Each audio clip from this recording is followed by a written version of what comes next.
That's started at May 23rd of 2022. There was a motion to adjudicate probation filed. She entered pleas of true to counts 4 and 5. Does the state have testimony with regard to counts 1, 2, and 3? Yes, the court would like. Yep, I think I would. Young man called, Ms. Shakita Cole. Yes, ma'am. Good morning, Ms. Cole. Would you please raise your right hand? Do you swear or affirm the testimony you're going to give in this hearing will be the truth, the whole truth, and nothing but the truth, so help you God? Thank you. Ms. Cole, would you please state your full name for the record? Shakita Cole. How are you employed? I'm employed at Jackson County Adult Probation.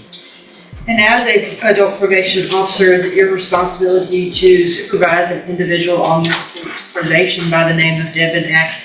Yes. Do you see Ms. Atkins in the courtroom here today? Yes. Can you point to her identifier? Right here in the blue jumpsuit. Your amended record reflect Ms. Cole has identified your probationer, Devin Atkins. Record will so reflect. And Ms. Printing. Cole, as with every probationer, when they are placed on the court's probation, are they given the rules and restrictions placed upon them and what they are supposed to do to follow the court order? Yes. And each one of those in detail is gone over with them so that they understand everything that they're required to do. Correct? Yes. Was Ms. Atkins so advised? Yes. At her intake? She was advised at her intake and at a TTM at the Milton Center in person.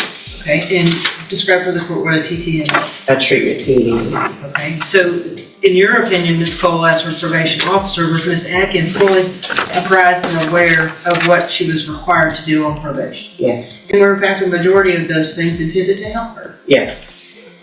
Was she advised that she was to report to the Community Supervision Department when directed by yourself and the court? Yes. And did Ms. Atkins, based on your review of the file, fail to do that on dates, including but most likely not limited to November 4th of 2024, November 19th of 24, and, and was that in violation of her probation order? Yes.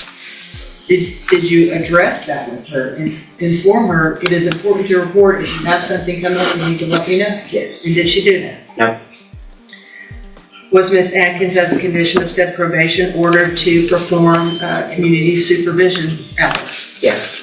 And to report those to you? Yes. Obviously, if you do not know that she has completed them, even if she has, is that a violation of her probation? Yes. To your knowledge, based on your review of her file and your supervision of her, did she either complete the hours or immediately report to you? Sorry, I'm reading that one. No wonder everyone's looking at me. I was about to say, I know, I was about to, Community service. Well, that is in fact a condition of probation, right? Right. Is it also a condition of probation that she is to report to you as her address and so that you know where she is all the time? Yes. And if she does not do that, is it impossible for you to locate her? That is And correct. did she in fact immediately report to you her current address? No, she did not.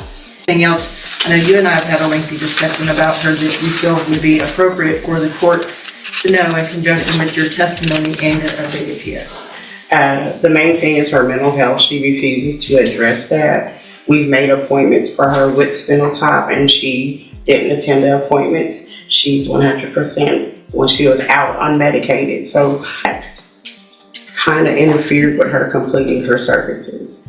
And she maintained contact with the victim in the case. So that part, her grandmother was trying to be there for her because of the mental health difficulties. And that's the main thing that we were trying to get her to address. okay. Can I address anything? In a minute. Mr. Lewis, do you have any questions? Hold on, ma'am. You're going to get an opportunity, okay? Mr. Lewis, do you have any questions of Ms. Cole? Just briefly, during your supervision of Ms. Atkins, were you able to supervise her at points when she was on her medication and not on her medication? The entire time she has not been on her medication. So she's been unmedicated this entire time? Yes, sir. Your supervision? Okay. Anything else? Nothing else. All right. Thank you, Ms. Cole. Any other witnesses with regard to the allegations?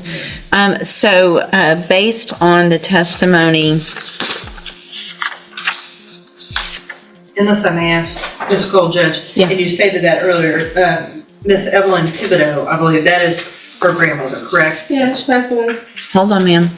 At some point in time in November of 2024, was Ms. Atkins violating the condition the court had imposed that she not to have contact with Ms. Thibodeau for Ms. Thibodeau's safety? Yes.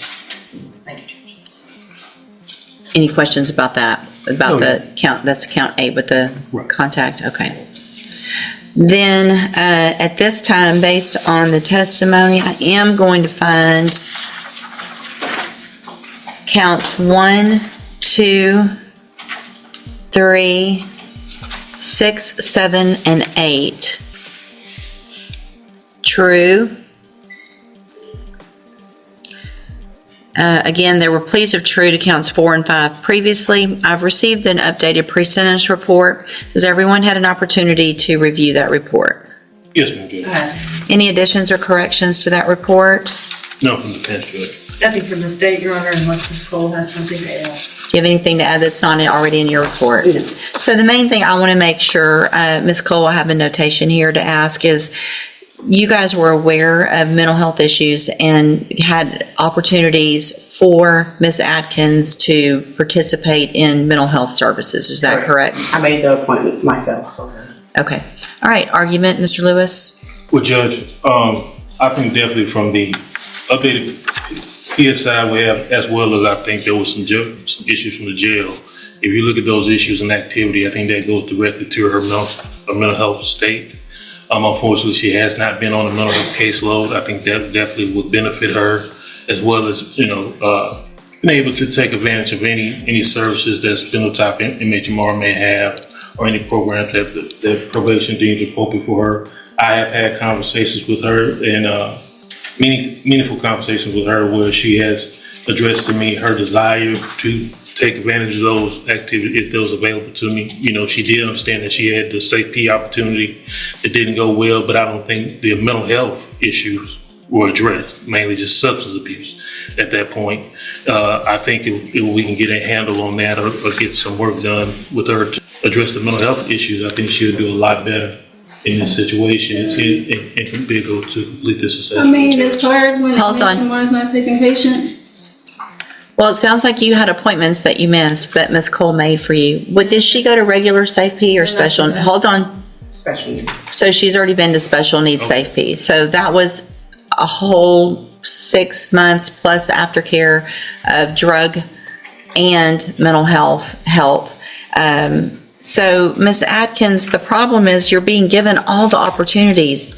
Yeah, but like I said, I don't know if I told you, I had an appointment in Port Arthur because I cannot get into Bowman. They're not taking new patients. So you had an appointment that Ms. Cole set for you, at least one, how many? Yeah, but it's not for medicine. It's for psycho. I'm not a psycho. I don't have those problems. I mean, some people do that. I don't know. Well, you obviously we don't know what you need because you won't even go do the evaluation. That it sounds like you haven't been on medication that would be what? Evaluation where?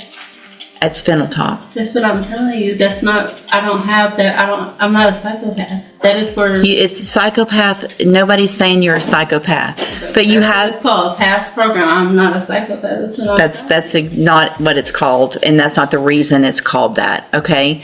If you had gone to your appointment and talked to them, then you would know what that was for, and you would know that it was meant to help you so that you could get on medication, stabilize, and not have the issues that you've been having. I'm going to find that you previously entered your, I'm sorry, Ms. Malfino, did you have anything to add? No, Judge, I think that from my conversation with Ms. Cole, she's been gracious enough to offer to continue to work with her because I think she clearly sees the mental health issues. But as you can see, what Ms. Cole has been having to deal with is how the court has had to deal with Ms. Atkins today, and it's been kind of just a runaround circle. Well, in addition, I am going to find judicial notice of the court's file. Ms. Atkins was evaluated for competency to stand trial not that long ago. I think it was in January of this year. And I have that report. And the finding is that Ms. Atkins is competent, understands the nature of the proceedings, and is then just really making a choice not to follow through with what programs have been given to you, Ms. Atkins, to try to help you. So at this time, any recommendation as far as, I have one more thing to say. okay? She is not giving me the information needed to follow up with those type of things. Okay, well, I don't She doesn't believe have you. them. I don't believe you. You know, Ms. Cole would never say, go do something and not tell you where to go or help you get there. no, she says she does not have a list of the community service. Community service, I'm worried about your mental health. And the fact that you're not doing what you need to, and you're still contacting the victim, and it's a serious case. And so I got to protect society, unfortunately, because you're not choosing to do the things I that... was gonna die, so I really didn't have much of a choice. Okay. It's my life in jeopardy. I'm going to find that you entered your pleas of true to counts 4 and 5 freely and voluntarily. Again, I'm finding counts 1, 2, 3, 6, 7, and 8 true. Find sufficient evidence to find you guilty, and at this time, find you guilty. Drug test.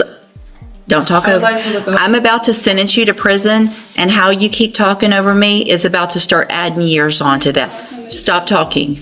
It's just going to get worse. Do you understand? Okay.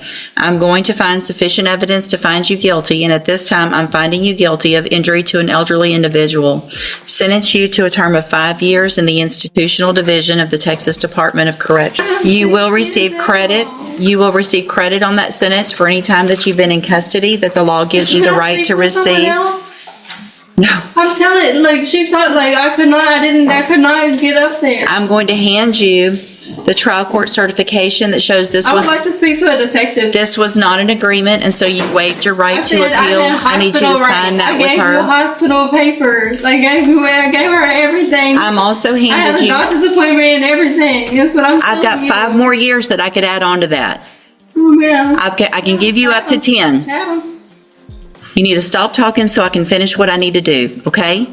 I'm telling you, I'm not guilty. That's what I'm telling you. I did not have a choice. I went to the hospital and everything. I'm handing you a 3 written times. admonishment regarding your ineligibility to possess a firearm or ammunition. Because of the judgment entered I against... don't have a gun. I'm not, just listen to what I'm saying. If you'll listen for a minute, you'll understand. Because of the judgment entered against you, you're ineligible under Texas law to possess a firearm or ammunition.